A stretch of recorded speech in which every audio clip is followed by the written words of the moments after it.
주식 농문들 반갑습니다. 추세와 수급에 따른 추석입니다. 오늘의 이슈 종목은 계룡건설입니다. 종목 분석에 앞서서 구독자의 댓글 알림 설정까지 해두시면 저희 길을 받아서 주식 투자가 대박 나실 겁니다. 더불어서 종합진단자는 놓치지 마시고 끝까지 시청하시 바랍니다.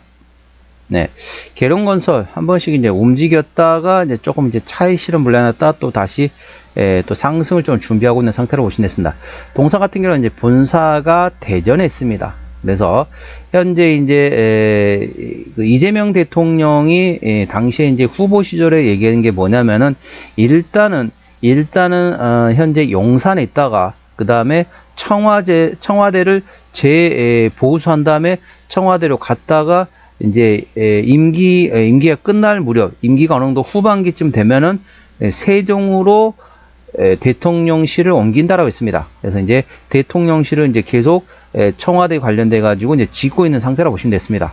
자, 그래서 관련된 모멘텀 현재 제2 집무실을 포함해 가지고 청와대를 세종으로 옮기는 관련된 모멘텀에 따라 주가를 움직이는 종목이라는 점 투자에 첨가하시고요. 동사는 현재 본사가 대전에 소재하고 있습니다. 자, 세종하고 대전하고는 바로 옆에 있죠. 그렇기 때문에 현재 수혜를 모멘텀이 되고 있다 보시면 됐습니다. 자, 동사 관련된 내용 말씀드렸습니다. 먼저 기술적 분석은 조금 더 말씀드렸고요. 최근 나왔던 이슈 먼저 말씀드렸습니다. 참고적으로 더보기에 해시태그 보시면서 제 설명 들으면 조금 더 이해가 빠르실 겁니다. 당연히 오늘 나왔던 이슈입니다. 오늘 핫 종목, 이슈 종목입니다. 9월 2일 나왔던 이슈네요. 4천억 원 규모의 공공주택 건설 사업 공사 수주 소식에 상승했다는 제목이 되겠습니다. 한국토지주택공사 즉 LH와 3,976억 원 규모 최근 매출액 대비 12.55% 규모의 공급 계약을 체결했다. 행정중심 복합도시의 52M2BL과 52L2BL 및 성문 국가단지의 B-6BL 통합형 민간참여 공공주택 건설 사업 계약을 체결했다. 계약 기간은 25년 8월 29일부터 29년 9월 28일까지이다. 두 번째 이슈입니다. 이제 앞에 이제 수주 받았던 거는 수주 그냥 받았구나 라고 인식하시면 되겠지만 동사 현재 모멘텀이 되는 거는 뭐 수주 받고 그런 것보다는 아무래도 대통령실 옮기는 거 관련 세종 관련된 모멘텀 이 모멘텀이기 때문에 이 모멘텀 A 주시하시면 합니다. 자, 그 내용이 되겠습니다. 8월 12일에 나왔던 이슈네요. 대통령 세종 집무실 건립 신속 추진 소식에 관련주로 부각받으면서 강세를 보였다는 제목이 됐습니다. 신정부 출범 이후 국토 균형 발전을 위한 행정수도 이전 논의가 본격화되고 있다. 그 첫 단계로서 상징성이 큰 대통령 세종 집무실 건립 계획이 급물살을 타면서 증권가에서는 관련 수혜 기대감이 높아지고 있다. 국정기획위원회는 대통령 세종 집무실 건립을 신속 추진 과제로 공식 선정하고 정부의 설계 공모 착수를 제안했다. 이에 따라 건설, 보안 관련 종목들이 수혜주로 주목받고 있다. 행정수도 관련 정책으로 먼저 강세를 나타낸 것은 건설주이다. 충청권 중심의 건설사인 동사, 계룡건설은 현재 이재명 대통령이 앞선 경선 후보 토론회 당시 세종시 행정수도와 언급으로 2거래 연속 상한가를 기록한 적이 있다. 52주 신고가도 경신한 바 있으며 세종시에 새로운 생산시설을 보유한 성신양회와 세종시 인근 공장과 토지를 보유한 대주산업도 같은 기간 수혜주로 부각받고 있다. 보안 관련주도 잠재적 수혜가 기대되고 있다. 대통령 집무실은 군사시설 보호법으로 지정된 1급 보안시설이다. 공공기관의 보안 시스템 공급 이력을 보유한 슈프리마와 카티스가 잠재적 수혜주로 꼽히고 있다. 카티스는 한국수력원자력과 한국석유공사 등 통합방위법에 따라서 1급으로 분류된 국가 종료 시설의 산업 인프라 보안 플랫폼을 공급한 이력이 있다.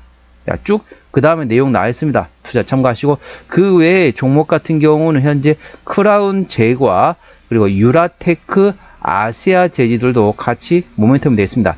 자세한 내용은 더보기에 해시태그를 참고하시면 됩니다. 핵심 내용만 말씀드렸습니다. 동사 기술적 분석입니다.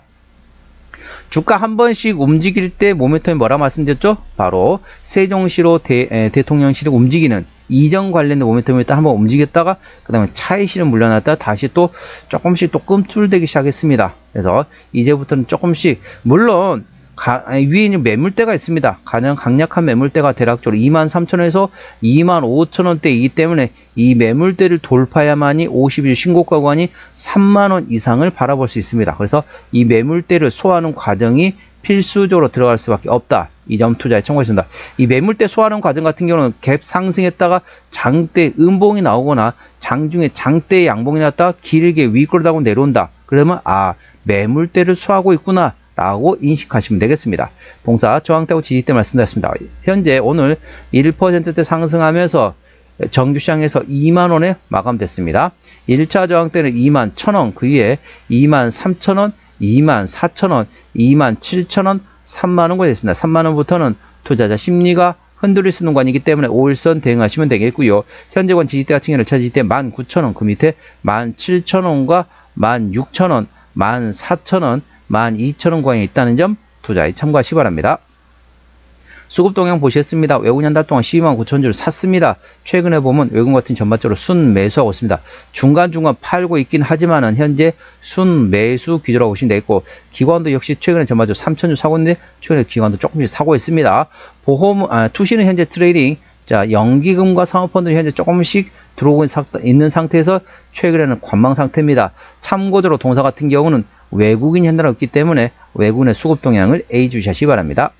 신종비는 2.6%대 이 정도면 양호하다, 안정적이다 라고 말씀드렸죠. 3%대까지는 양호하다, 안정적이다 라고 보시면 되겠고, 4%부터는 다소 부담스럽고 리스크 있다는 점 참고하시기 바랍니다. 시가총액은 1,000억 원대 중소형주가 됐습니다. 최대 주주 지분율 같은 경우는 현재 38%대 지분율을 가지고 있습니다. 책임 경영 확인 차원에서 중소형주는 최대주 지분율이 30% 이상이면 된다고 했습니다. 참고하시고요. 실적 같은 경우는 23년도에 2조 9천억 원대에서 올해 24년도에 3조 1천억 원대까지 전반적으로 외형 성장이 있었고, 영업이익은 1,000억 원대에서 900원대로 조금 주춤했네요. 당기순이익은 510억 원대에서 540억 원대로 또 오히려 증가되었습니다. 분기 실적 보시도록 하겠습니다. 24년 2분기부터 영업이익 기준입니다. 24년 2분기 영업이 230억 원대, 3분기 250억 원대, 4분기 140억 원대 나왔고요. 올해 1분기 311억 원, 2분기 작년에 231억 원 대비 올해 490억 나왔습니다. 그래서 올해 상반기만 대략적으로 800억 원 정도 나왔습니다. 그래서 단순 계산하면은 하반기 계산하면 작년보다는 실적이 상당히 좋아질 것으로 예상되어 있습니다. 물론 4분기 쪽 되면 조금 건설주 입장에서는 조금 실적이 좀 주춤하죠. 하지만 그렇다 하더라도 작년보다 올해는 실적이 전반적으로 회복될 것으로 예상되어 있습니다. 부채비율 같은 경우는 200%대, 유보율은 1800%대이기 때문에 일반적인 재무 상태가 되겠고요. 영업이익률 같은 경우는 3%대이기 때문에 일반 제조평균도 조금 약합니다. EPS 같은 경우는 5,306원, BPS는 95,268원이 됐습니다. 5,300원 기준이 10배면 53,000원입니다. 현재 5, 4, 20, PER 4배가 안 됩니다. PER 4배면은 대략적으로 2만원이 훨씬 넘어야 되거든요. 근데 현재 2만원이기 때문에 PER 3배대 고이 됐습니다. 적정가 수준은 PER 8배에서 12배. 그러니까 5,300원 곱하기 8에서 12배. 58은 40. 4만원 이상이 돼야만이 적정주가 수준이기 때문에 현재 절대적인 저평가구라는 점 참고하시면 됩니다. 또 건설주들이 대부분 보면은 부채비율도 없습니다. 그래서 미국의 기준금리 인하, 그리고 그에 따른 국내의 기준금리 인하 관련된 모멘텀도 예의주시하시면 되겠습니다. 종합진단 내용이 되겠습니다. 계룡건설 오늘 정규시장에 2만원에 마감된 상태입니다. 수급적으로는 외국인 현대라고 최근에 순 매수하고 있습니다. 외국인의 평균 매수단가 2만원대, 평균 매도단가 2만원대입니다. 재무건전성 지표인 부채비율 대비 유보율은 현재 8.200원이기 때문에 이 정도면 좋습니다. 굿이고요. 종합재무상태 같은 경우는 일반적인 재무 상태가 되겠습니다. 모멘텀으로는 4천억 원 규모의 공공주택 건설공사를 수주했고, 대통령실, 세종집무실 건립에 따른 신속 추진 기대감에 따라 동사가 주가가 움직이고 있다는 점 참고하시기 바랍니다. 추세대로 보시도록 하겠습니다. 차트는 45.4이기 때문에 괄관 70까지는 충분히 여력이 있고요. 수급주사는 43.3이기 때문에 괄관 80까지는 충분히 상승 여력이 열려 있습니다. 그래서 기술적 보조 지표 상으로는 상승할 수 있는 여력이 충분히 열려 있다는 점 참고하시기 바랍니다. 목표가는 24,000원과 3만원이고요. 제가 다른 저항 때도 말씀드렸죠. 그건도 참고하시기 바랍니다. 손절 라인은 17,000원과 14,000원가 됐습니다. 자, 계룡건설 어디서 실적이 나오는지 매출의 기준으로 말씀드렸습니다. 자, 건축 분야에서 47%, 분양에서 25%, 토목 쪽에서 20%, 나머지 기타로 보시면 됐습니다. 동사 이제 종합건설회사가 되겠죠. 자본금 변동액 보시라 했습니다. 동사 같은 경우는 마지막 주주배정 유상증자 했던 게 1999년도네요. 올해가 2025년도인가 매물은 다 소화되었다라고 보시면 되겠고, 아까 보셨던 것처럼 일반적인 재무 상태라서 추가적인 유상증자 가능성은 열려 있긴 하지만은 최근에 26년 동안 한 번도 유상증자 한 적이 없기 때문에 그 가능성은 높지 않다라고 보시면 됐습니다. 자, 관계사항이 연결된 회사 같은 경우는 현재 부동산과 골프장 관련된 건설 관련된 자회사들이 있다 보시면 됐습니다. 투자에 참고하시기 바랍니다. 자, 오늘의 핫 종목 계룡건설 종목 진단했습니다. 구독자의 댓글 알림 설정까지 해두시면 저희 기운을 받아서 주식 투자가 대박 나실 겁니다. 더불어서 많은 관심과 격려 부탁드립니다. 이상 추세와 수급의 달인 추수였습니다.